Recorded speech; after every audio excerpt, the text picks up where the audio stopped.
guys, Twister Don coming to you with another episode of Dark Souls PVP. This time I'm doing a PVR uploaded commentary. It's been a while since I've done one of these. I've been doing the Twitch and the music videos. But I want to talk a little bit about a few setups that I used in this situation here in the Burg on the PS3 actually. I've been really enjoying the PS3 as it's way more active, and I've only ran into one hacker in about the 3 weeks I think I've had the system. So with this setup here, you'll see that I'm wearing a different armor setup. The Fang Boar helmet, the Chaos Blade, the Heater Shield, and the Fury Sword. The Chaos Blade I've really, grew to like here in the last, I guess, month. I've never really used it until lately, but I've come to the conclusion that it's definitely one of my favorite weapons. It's fast, and it has a good running R1 that can be right up there to give a spirit user a run for his money.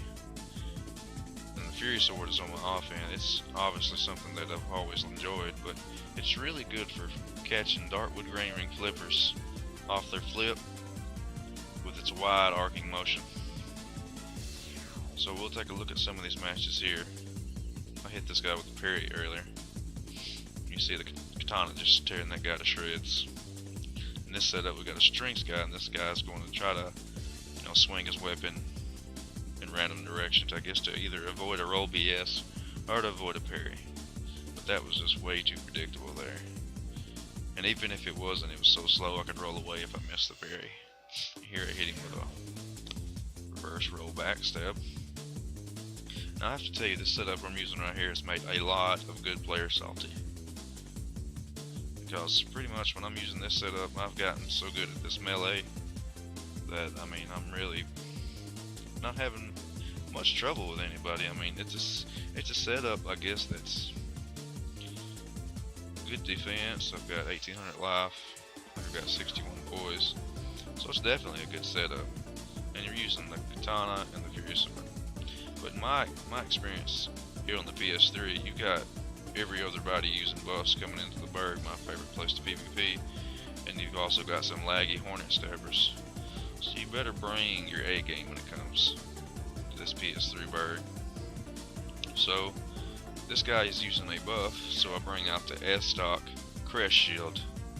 The S-Stock Crest Shield I keep for menu switching, so I can kind of just be patient, let the guy wear his buff off, and kind of poke from behind the shield there until the buff wears off. And that's what you'll see happen here.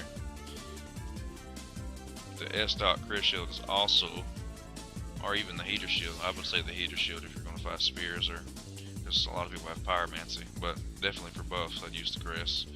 But I'll switch back to the Chaos Blade here as this buff ran out. And it doesn't take too many hits from a buff to just plain out slaughter you. But here I was just kind of messing around with different setups in the Burg. That last one, like I said, I've made a lot of people salty, but it's a very good setup. It's probably my favorite. Not much pyromancy going on with that last setup. It's based more on melee of the weapons that I mentioned. And here I'm just messing around, really. I just kind of put a random armor set on and Fury Sword, threw a spear on, and there almost you land a diagonal roll BS. This is one of those situations where you have another buff katana. And if you don't watch it, you will die really quick to these guys. Now here we have the Dragon Slayer Spear versus the Silver Knight Spear in the offhand. Now if you notice, starting off I hit this guy more times than he hits me with the spear. For one thing, and you'll notice again here in a minute where I outrange his two-handed poke, and as I miss I roll BS there. If I'm holding a spear with one hand and swing it, I think it has a little bit more range than holding a spear with two hands and poking with it. So in some of those cases you just seen, I was able to hit him and he was not able to hit me. And there when he turtled, I tried to sprint in for a backstab, which is a good method of dealing with turtles, timing a good poise BS, I guess you would say. And in this setup I'm just messing around with deal daggers and high poise. I wanted to do some form of deal wielding where I was just right up in somebody's face, swinging my weapons. And here I missed a burrito combo because I was too slow.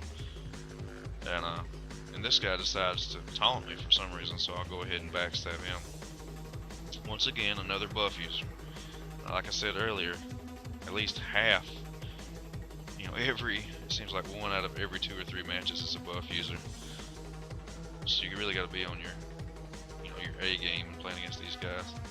And a lot of times I'm too impatient to wait out the buff, so I want to actually see if I can go toe to toe with them, And here I'm wielding dual daggers, so we'll see how I can do. Plus the Wrath of the Gods.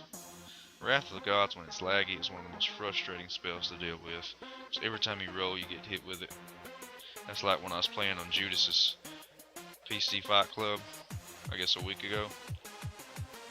I was having a tough time with the guy that came in and just spammed Wrath. He had like 9 castings of Wrath of the Gods. So I was having a really tough time dealing with this Wrath because every time I would roll, the timing was off a little bit. And my computer is probably a little choppy running the game. I asked Judas about it. He said, yeah, it's definitely something you gotta get used to. Now here's a setup where I'm wielding a dark sword in the left hand, a Baldur's Side sword in the right. Once again, this is just me messing around, trying new setups. Not necessarily new, it's just me messing around really, because I know this setup isn't optimal for anything. It's just I get bored sometimes, I just want to mess around. This guy is a Roaring Dragon Fury sword user, which is extremely hard to deal with. The roar will break your stance, it'll break your poise, and then he'll follow you up with a good stun lock Fury sword that's buffed up with damage that can cut your life in half just like a buff. Now we're back to the good old pyromancy setup with Fury sword. Once again, we're fighting another buff. So this time I'm going to run around, throw a few fireballs out, hit him with a black flame, stun him. Throw a fireball at the ground hoping that he would roll into it. Maybe run around a little bit, see what his kind of setup he's using here with the buffed curved weapon. He's not really coming at me aggressively. I don't know if he's afraid of the fireballs or what he's doing.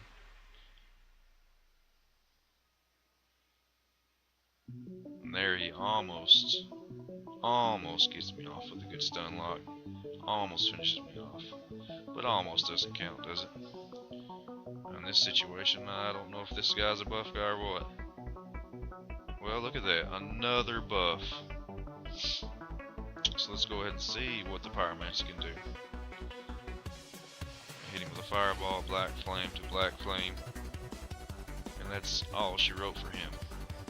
And one thing I want to say about the setups that have been used, and I've narrowed down my main 2 setups to the thing that you've seen at the early part of this video, the Fang Boar helmet setup that you've seen. That is one of my main setups with the Chaos Blade, Heater Shield, Fury Sword, and the menu switch to the S-Stock Crest Shield. And 2 attunement slots, usually both filled with black flame. That's probably my main setup, my main dueling setup. Obviously I wouldn't want to go fight gankers with that. Now this setup here, which I recently made with my Dark Elf skin that I brought to the PS3 that I had on the Xbox that I'm so, people are so used to me having. I brought that over here with these same stats, except I have 19 attunement instead of 12. And with the 7 points I guess I would have from taking it to 12 to 19, I put into endurance on the Fang Boar helmet guy. In which that, I say Fang Boar helmet guy, that's just an armor setup that I chose that looks cool. I mean, I can actually make it more optimal by putting like a giant helmet and knight armor on, and so on and so forth. But the differences are, I mean, you've got about 70 or 80 extra defense points and like 120 to 130 extra magic defense points on the melee setup. He doesn't wear the crown of dust, and when I use that character I focus strictly on melee, and with this character here I focused about, I want to say a third pyromancy. I want to say about 40-60, 40% pyromancy, 60% melee. So where in the other case I'm focusing 90% melee or probably 95% melee, 5% castings, because I only got black flame. But here I would say it's 40-60, which is a different style. And you've got some people that you could you do better with castings. Some people you do better with melee, but melee is more consistent. Whereas when I have this casting setup, the 40-60 setup, I guess I could call it, you know, I have the ability to fight off gankers better, and I also have the ability to focus on melee, even though I don't have as much defense. I've got the same amount of life, the same weapon setups. So it just really comes down to, after, you know, working with the melee weapons, analyzing my opponents, you know, I have the ability to see if maybe I could hit them with a fireball with them being over aggressive, and actually be able to throw out fireballs due to predictable patterns and rolling and moving around and not being able to get roll BS in that situation. So it's come to a definite, you know, analysis of which build I like better. Both being so similar, but having different play styles for me. So here, there's a ganking situation I had, and these guys thought they were something, so I sped the video up here for further progress. And I actually come out on top of this, I believe, and you'll see that here in a minute. But I hope you enjoyed this video. It's just a simple commentary, pretty quick. Hope you enjoyed the tunes in the background. And I'm going to go ahead and sign off, I guess. Stay tuned for more videos and more commentaries. Thanks for watching. Twister Don is out.